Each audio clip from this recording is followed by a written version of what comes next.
Bem, como nós apresentamos na primeira unidade a Agenda 21 Global, nesse segundo apresentaremos os 5 primeiros objetivos da Agenda 2030, que é um instrumento para as pessoas, para o planeta e para a prosperidade, que visa garantir a paz universal mediante a maior liberdade.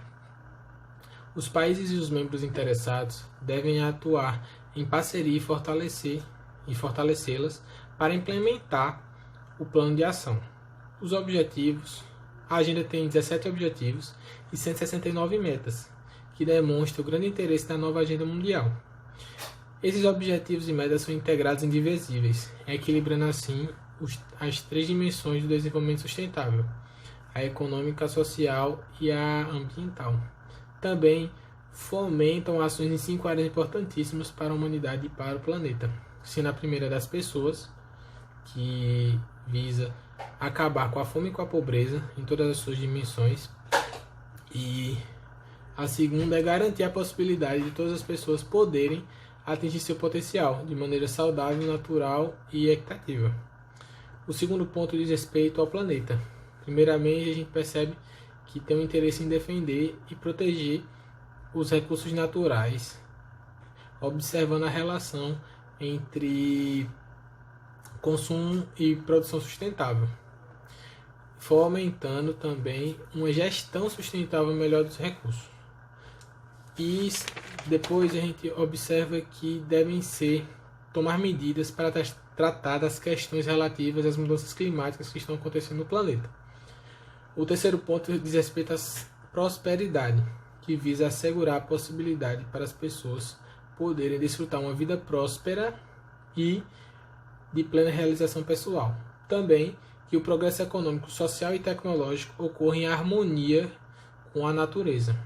O quarto ponto, que é a paz, ele visa fomentar e tentar construir sociedades mais pacíficas, seguras e estáveis, tornando a violência uma coisa que não exista, pois acredita-se que o desenvolvimento sustentável não ocorre se não existir sociedades pacíficas. E o quinto e último ponto agora é a parceria, que seria mobilizar recursos e materiais para poder implementar a agenda em todos os países do mundo, tanto os desenvolvidos como os em desenvolvimento, como os pobres.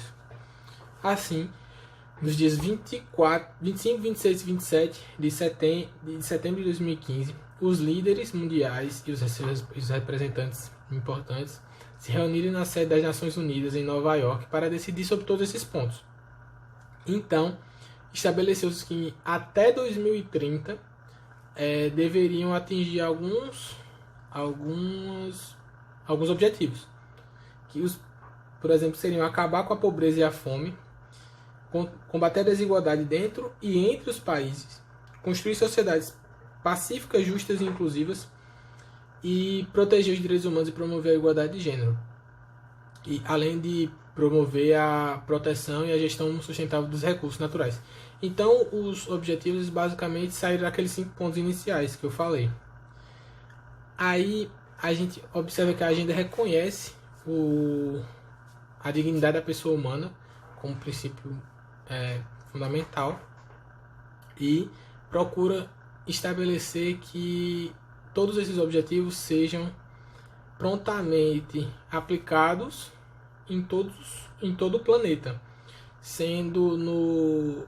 respeitando, obviamente, a soberania de cada estado, a política e o desenvolvimento, a particularidade social, econômica de cada um, mas buscando levar para todo o planeta a aplicabilidade da nova agenda global. E além dos próprios países fiscalizarem a aplicabilidade e promover as políticas e as ações necessárias, o órgão que vai acompanhar e observar na questão internacional seria a Assembleia Geral do Conselho Econômico e Social, conhecido como ECOSOC. Bem, passada essa parte introdutória, abordaremos agora os 5 primeiros objetivos da agenda. O primeiro deles é acabar com a pobreza em todas as suas formas e em todos os lugares. Temos que entender primeiramente que a agenda entrou em vigor em 1º de janeiro de 2016. Então, de lá para cá, os países começaram a tomar atitudes e ações para aplicá-la. Então, esse primeiro objetivo, a gente percebe na pesquisa que não está sendo tão bem cumprido e tendo resultados tão bons. Assim, no Brasil, nós temos alguns gráficos que a gente pesquisa no IPEA, a gente consegue ter noção do que está acontecendo. Primeiramente, na proporção da população abaixo da linha da pobreza internacional, a partir de 2016, o Brasil tinha 5,8% da população abaixo da linha da pobreza. Em 2017 e 2018 cresceu de 5,8 para 6,4 e depois para 6,5. Acontece que não é um fenômeno que ocorre só no Brasil. O mundo todo também está passando por esse problema. Assim, quando a gente trata no mundo, nós temos em 2016 1,9% da população mundial e 17 e 18, 2% da população mundial abaixo da linha da pobreza. Quando a gente traz esse gráfico, esses dados, para a linha da pobreza nacional, em 2016 nós tínhamos 25,5% da população abaixo da linha da pobreza. Em 2017 cresceu para 26%, em 2018 desceu para 25,3%. Assim, temos que entender que estão acontecendo ações, mas elas ainda não têm tantos bons resultados nesse primeiro objetivo. Então, eu vou ler o gráfico que eu trouxe, que eu não sei botar ainda, professor, no vídeo, mas o gráfico da população abaixo da linha da pobreza, porcentagem por estado. A gente percebe, é claro, que a região norte é muito gritante essa disparidade. No Amazonas, no Acre tem 48% da população. No Maranhão tem 54%. No Nordeste também é muito grande a disparidade, sendo menor um pouco do que no Norte. E o Sul é a região que menos tem a porcentagem de pessoas abaixo da linha da pobreza, sendo 15%, 9% e 13% que o Sul apresenta. Assim, esses primeiros objetivos são divididos em subtópicos. O primeiro deles, 1.1, determina que até 2030 erradicar a pobreza extrema para todas as pessoas vivendo em todos os lugares, atualmente medida como pessoas vivendo com menos de $1,90 por dia. O 2 trata de até 2030 reduzir pelo menos metade da proporção de homens, mulheres e crianças de todas as idades que vivem na pobreza em todas as suas dimensões, de acordo com as definições nacionais. É aquele gráfico que eu li dos 25%, 26% desceu para 25,3%. O 1.3, implementar em nível nacional medidas e sistemas de proteção social adequados para todos, incluindo pisos, e até 2030 atingir a cobertura substancial dos pobres vulneráveis. O 1.4, até 2030, garantir que todos os homens e mulheres, particularmente os pobres e vulneráveis, tenham direitos iguais aos recursos econômicos, bem como o acesso a serviços básicos, propriedade e controle sobre a terra e outras formas de propriedade, herança, recursos naturais, novas tecnologias apropriadas e serviços financeiros, incluindo microfinanças. São as ações em relação à distribuição de terra, de renda. O 1.5. Até 2030, construir a resiliência dos pobres e daqueles em situação de vulnerabilidade e reduzir a exposição e vulnerabilidade destes a eventos extremos relacionados com o clima e outros choques e desastres econômicos, sociais e ambientais. 1.A estabelece que devemos garantir uma mobilização significativa de recursos a partir de uma variedade de fontes, inclusive por meio de reforços da cooperação para o desenvolvimento, para proporcionar meios adequados e previsíveis para que os países em desenvolvimento, em particular os países menos desenvolvidos, implementem programas e políticas para acabar com a pobreza em todas as suas dimensões. E 1.2, criar marcos políticos sólidos em nível nacionais, regional e internacional, com base em estratégias de desenvolvimento a favor dos pobres e sensíveis a gênero para apoiar investimentos acelerados nas ações de erradicação da pobreza. Basicamente, esse primeiro ponto ele traz toda a ações e ideias para começar por baixo, a partir de políticas sociais, mitigar a pobreza e fazer com que a população consiga ascender socialmente. Como a gente já viu na Agenda 21 Global, que existem capítulos e ações devem ser tomadas para proporcionar isso, porque assim, com a pobreza, não poderíamos pensar em existir o desenvolvimento sustentável. Como exemplos desse primeiro objetivo, nós vamos ter os institutos de pesquisa que vão analisar as políticas de responsabilidade da administração pública na erradicação da pobreza. As principais instituições são o IPE, Instituto de Pesquisa Econômica Aplicada, e o IPES, Instituto de Pesquisa e Estudos Sociais. O plano carro-chefe no combate à pobreza no Brasil é o Plano Brasil Sem Miséria, que inicialmente atrelava a pobreza aos rendimentos. Com isso, o indivíduo em extrema pobreza era aquele que recebesse menos de R$ 70 per capita mensais. Nesse caso, com o advento da ODS, a Agenda 2030, houve o reconhecimento da multidimensionalidade desse problema e a percepção da necessidade de ações governamentais sustentáveis. Ou seja, essa análise passou a ser feita por 3 eixos: a renda, a inclusão produtiva, a garantia de direitos e acesso a serviços. O maior programa federal de atuação atual é o Bolsa Família, no qual há transferência direta de renda a famílias de vulnerabilidade ou extrema pobreza. Nesse caso, o valor do benefício vai variar de acordo com a quantidade de indivíduos da família, a quantidade de filhos menores que devem estar inscritos em instituições de ensino e a existência de mães gestantes e que estejam amamentando. É necessário também que o indivíduo tenha um cadastro, seja inscrito no cadastro único, que pode ser feito de forma municipal, mas é um cadastro federal. Existem programas de ação local, como Minha Casa Minha Vida, que tratam sobre o fornecimento de moradias na área urbana e também na área rural, para aqueles que praticam a agricultura familiar e para aqueles trabalhadores rurais, assim como a isenção de impostos e o aporte de recursos. Há também o Programa de Habitação de Interesse Social, o Programa da Reforma Agrária, no qual há a participação especial do INCRA, no qual as terras que não cumprem com sua função social são redistribuídas àqueles que não tenham nenhuma terra, e o Programa das Cidades Resilientes, que busca preparar as cidades para desastres naturais. O segundo objetivo da Agenda 2030 é acabar com a fome, alcançar a segurança alimentar e melhoria da nutrição, bem como promover a agricultura sustentável. Segundo a ONU, há mais de 500 milhões de pessoas em situação de desnutrição no planeta. Por isso, este objetivo destina-se a mudar essa realidade.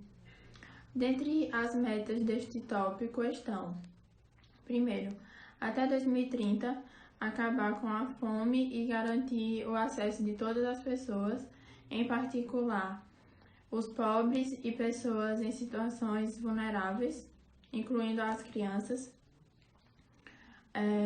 a alimentos seguros, nutritivos e suficientes para todo o ano.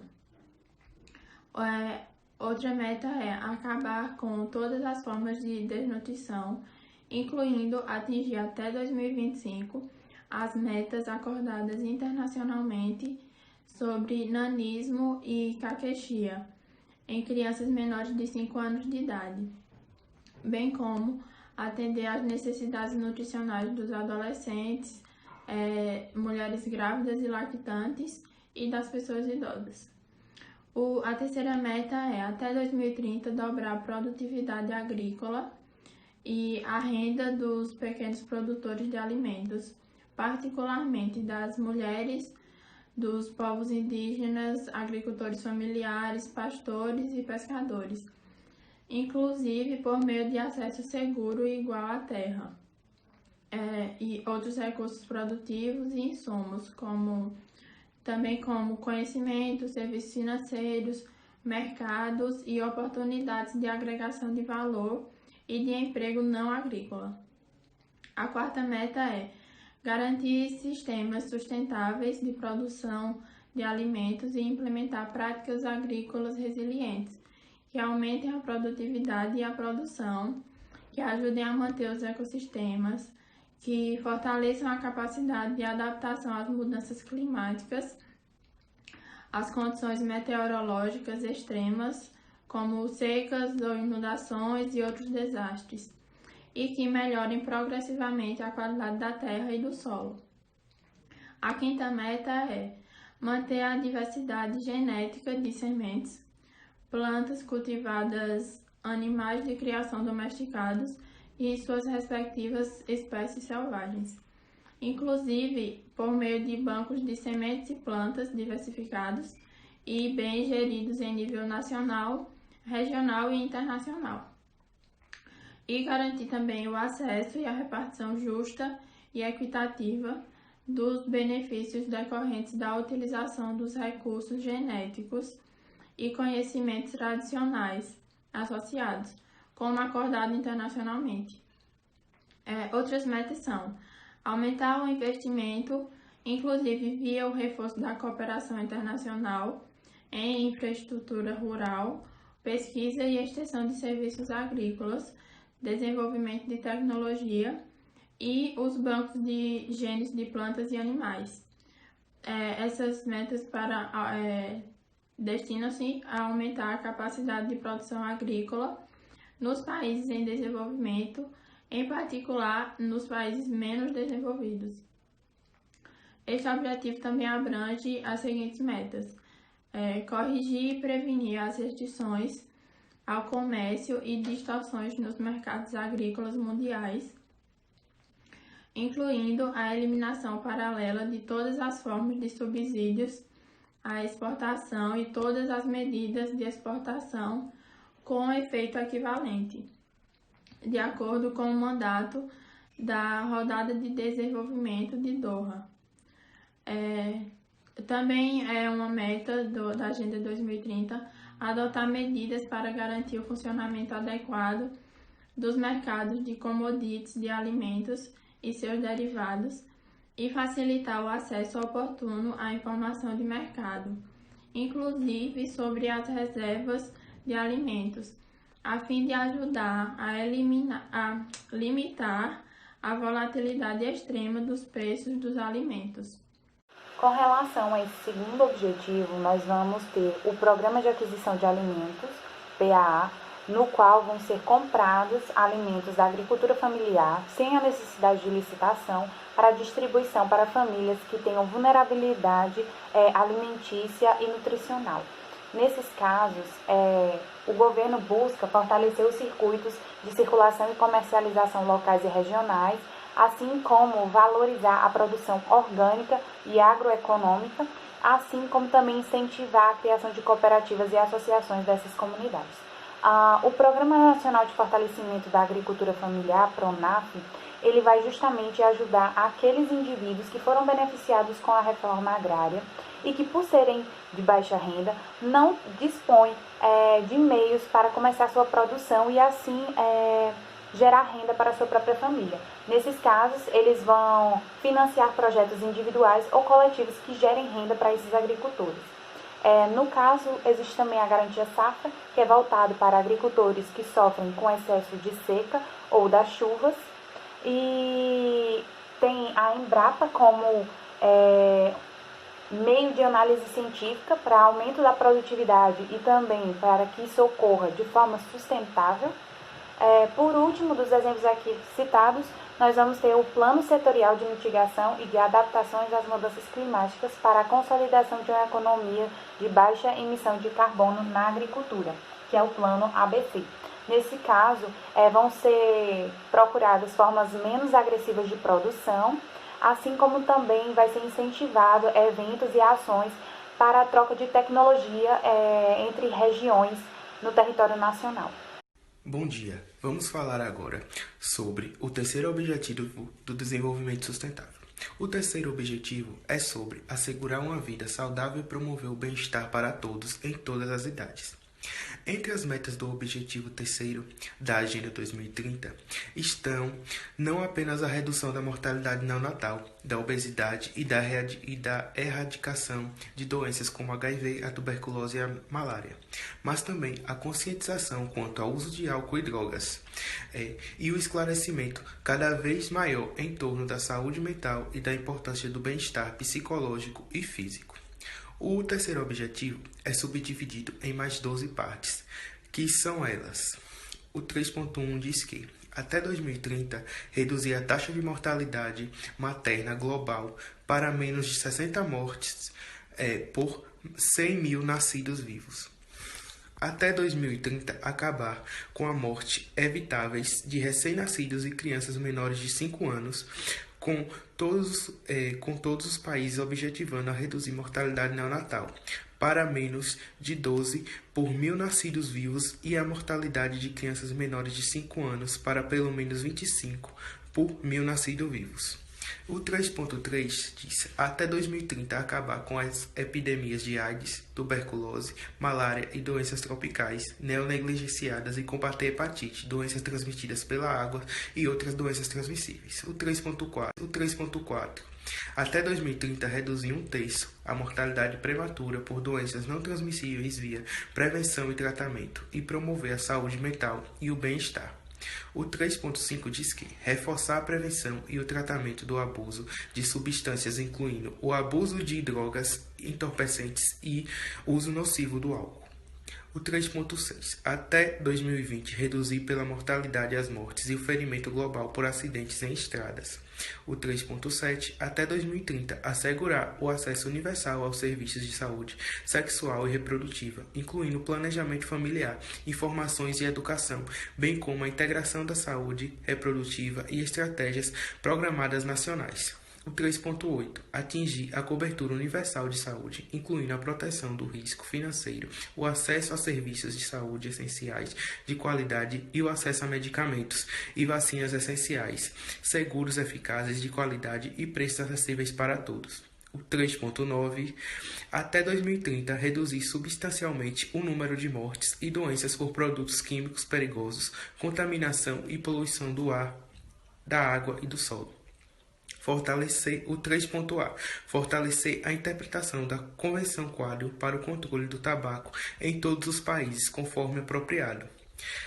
O 3.B diz que apoiar a pesquisa e o desenvolvimento de vacinas e medicamentos para as doenças transmissíveis e não transmissíveis que afetam principalmente os países em desenvolvimento, proporcionar o acesso a medicamentos e vacinas essenciais a preços acessíveis, de acordo com a declaração do Doha, que afirma o direito dos países em desenvolvimento de utilizarem plenamente as disposições do Acordo de TRIPS sobre flexibilidades para proteger a saúde pública e, em particular, proporcionar o acesso a medicamento para todos. O 3.C. Aumentar substancialmente o financiamento à saúde, o desenvolvimento, a formação e retenção do pessoal de saúde nos países em desenvolvimento, especialmente nos países menos desenvolvidos e nos pequenos estados insulares em desenvolvimento. O 3.D. Reforçar a capacidade de todos os países articuladamente em países em desenvolvimento para o alerta precoce, redução de riscos e gerenciamento de riscos nacionais e globais. Esse terceiro objetivo, ele pode ser exemplificado pela existência do SUS, Sistema Único de Saúde Brasileiro. Ele é um sistema reconhecido internacionalmente por sua grande relevância e que seria exemplar. Ele garante atendimento a todos que o procurem. Foi criado pela Constituição Federal de 88 e ele integra todos os níveis da federação. Uma grande problemática enfrentada nesse quesito é a questão de que, apesar de no papel ser as mil maravilhas, existe uma ineficiência na prática, tanto pela falta de médicos como de aparelhos e pela grande demanda populacional para o atendimento. Dentro dele também existem o Sistema de Informação de Agravos de Notificação, a SINAM, que é responsável por notificar e investigar casos de agravos da lista nacional, ou seja, daquelas doenças que exigem maior cuidado pela periculosidade à população e de contágio, como, por exemplo, tuberculose, AIDS, e também há as diretrizes para a política de educação permanente em saúde, que vão variar para cada secretaria de saúde de cada estado. Há também a Rede Cegonha, que assegura direito ao planejamento reprodutivo, e há uma atenção humanizada, além de apoio nos partos. Existe o Centro de Atenção Psicossocial, Álcool e Drogas Terceiro, que são os CAPs AD 24 horas, no qual vai haver a assistência integral aos viciados em drogas e álcool. Há também o Sistema Único de Assistência Social, o SUAS, que vai contar não apenas com a assistência nessa questão de auxílio à saúde, mas também com essa questão de qualidade de vida e da própria assistência social em si, além da rede integrada de informações para a saúde. Meu nome é Raíza e eu vou falar sobre o quarto objetivo, que é assegurar a educação inclusiva e equitativa e de qualidade, bem como promover oportunidades de aprendizagem ao longo da vida para todas e todos. Esse objetivo, ele abraça todos os níveis educacionais e visa garantir que a educação seja alcançada por todos, sem nenhuma discriminação de gênero.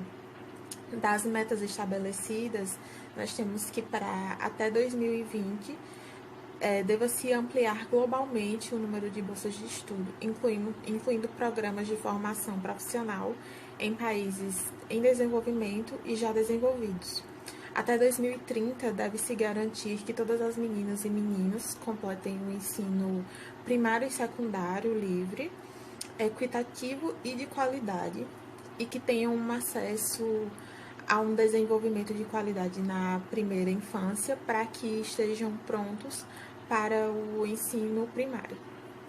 Outro objetivo é assegurar a igualdade de acesso para todos os homens e mulheres à educação técnica, profissional e superior, bem como aumentar substancialmente o número de jovens e adultos que tenham habilidades relevantes, técnicas e profissionais para o emprego, trabalho e empreendedorismo. Outra meta é eliminar as disparidades de gênero na educação e garantir a igualdade de acesso a todos os níveis de educação profissional para os mais vulneráveis. Outro objetivo é garantir que todos os jovens e uma substancial proporção de adultos sejam alfabetizados com conhecimentos básicos em matemática, bem como com conhecimentos e habilidades necessárias para promover o desenvolvimento sustentável. E, enfim, ainda como meta para 2030, até 2030, aumentar o contingente de professores qualificados, especialmente em países em desenvolvimento. Por fim, e sem data para previsão de conclusão, está a meta de construir e melhorar instalações físicas para a educação, apropriadas para crianças sensíveis a deficiências de gênero e que proporcione ambientes de aprendizagem seguros e não violentos, inclusivos, eficazes para todos. Como já explicado, o objetivo 4 trata-se de educação de qualidade. E sua fonte principal é assegurar a educação inclusiva, equitativa, de qualidade e promover a oportunidade de aprendizagem ao longo da vida para todos.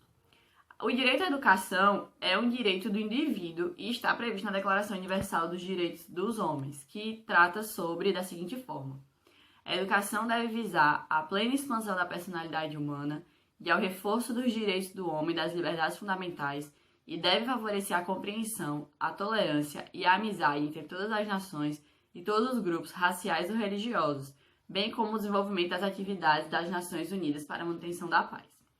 Como exemplos desse quarto objetivo, nós podemos citar várias necessidades que tem, como, por exemplo, a melhora de uma infraestrutura escolar, não só da expansão das escolas pelo Brasil, no nosso caso, mas também fazer com que esses ambientes tenham uma estrutura melhor para os próprios alunos, que os alunos possam ter um local realmente adequado para o aprendizado.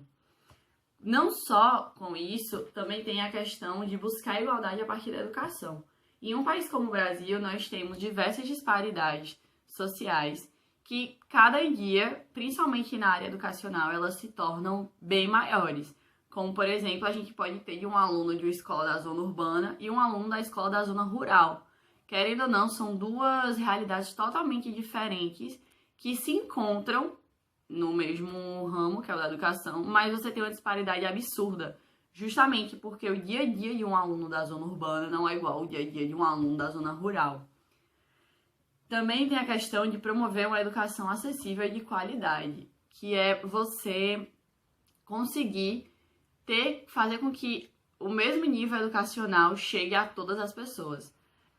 Tem várias propostas que pessoas individualmente criam de cursinhos comunitários, como a gente vê bastante, principalmente em épocas de Enem, de vestibulares tradicionais. Sempre existem cursinhos e pessoas que se disponibilizam para fazer revisões ou até dar aulas para essas pessoas. Outro ponto também é qualificar os profissionais da área da educação.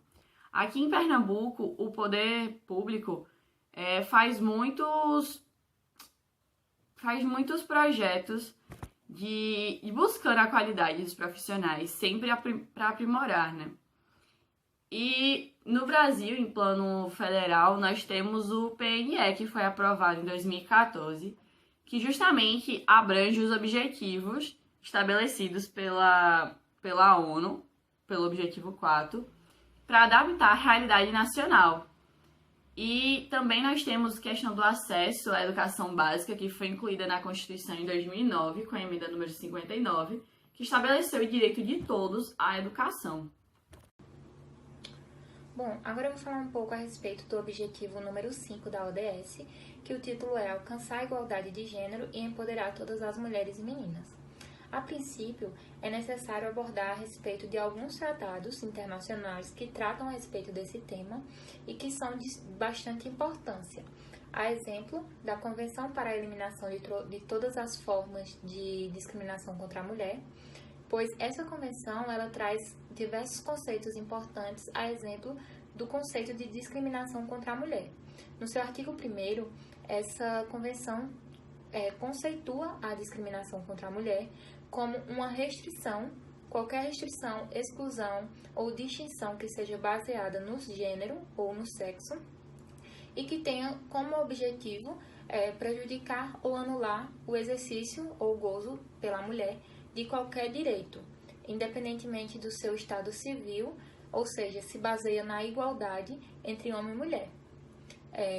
Portanto, a partir do momento em que haja uma restrição ou uma anulação do reconhecimento de algum direito, como, por exemplo, direito político, econômico, social, cultural, civil ou qualquer outro campo, já se está havendo a discriminação contra a mulher, de acordo com essa convenção.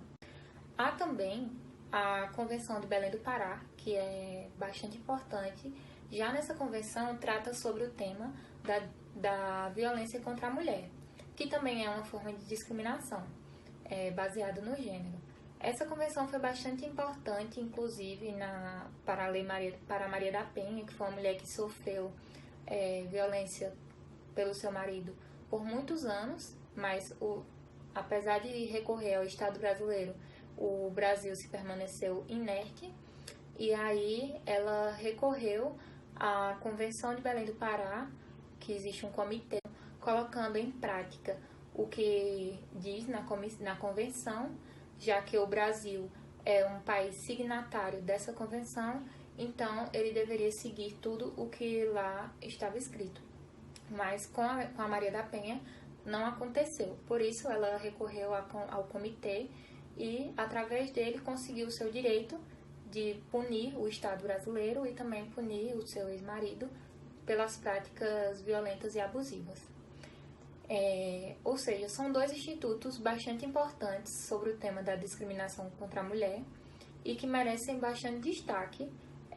Quando a ODS traz esse objetivo, ela traz 6 tópicos diferentes a respeito da igualdade, né, de gênero. E eu vou citar alguns deles aqui. O primeiro é o objetivo de alcançar de acabar com todas as formas de discriminação contra a mulher e meninas. Ou seja, é o que há na Convenção sobre a Eliminação de Todas as Formas de Discriminação contra a Mulher, que a discriminação ela existe em todos os campos, então é uma necessidade de que se elimine para que haja uma igualdade plena. Além disso, já no tópico 5.2, ele trata sobre a violência contra a mulher, voltando aqui para a questão da Convenção de Belém do Pará, que trata também sobre o mesmo tema, ou seja, a necessidade de prevenir, erradicar e punir essa violência, seja ela sexual, patrimonial, psicológica, qualquer tipo de violência contra a mulher. Inclusive, na Convenção de Belém do Pará, traz quais são os tipos de violência contra a mulher e traz o conceito de cada um delas. Já no tópico 5.5, também merece destaque, pois trata da garantia de igualdade de oportunidades, ou seja, oportunidade também para as mulheres na área política, econômica e pública. Então, a mulher ela tem que ser inserida também com igualdade na questão trabalhista, ou seja, ter direitos plenos a trabalhar. Existe uma discriminação muito grande nessa área, inclusive quando vai se admitir alguém para trabalhar, muitas empresas preferem contratar homens do que mulheres, porque acreditam que, de forma discriminatória, acreditam que um homem poderia trazer menos custos, uma vez que um homem não pode engravidar. Então, uma mulher, quando ela engravida, ela gera custos para a empresa. Mas esse é um pensamento totalmente discriminatório. E, além disso, já no tópico 5.6, trata a respeito das políticas e legislações que os países devem adotar e fortalecer a legislação a respeito da igualdade de gênero. A ODS número 5, que trata sobre a questão da igualdade de gênero com o empoderamento de mulheres e meninas, tem como objetivo o fim da discriminação e da violência contra mulheres e meninas. Além dessa questão da violência, também temos nessa ODS as questões econômicas, questões de trabalho, questões de cidadania, de direitos à vida e etc.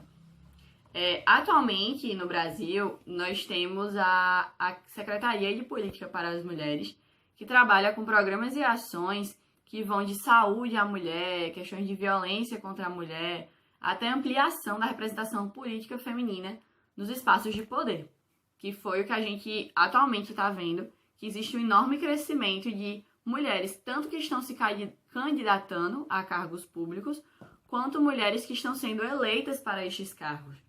Também temos, como um grande marco dentro do Brasil, a Lei Maria da Penha, que criou um mecanismo de coibir a violência doméstica contra a mulher. E até hoje é uma lei que vem sendo reformulada e vem encontrando formas de realmente combater essa violência.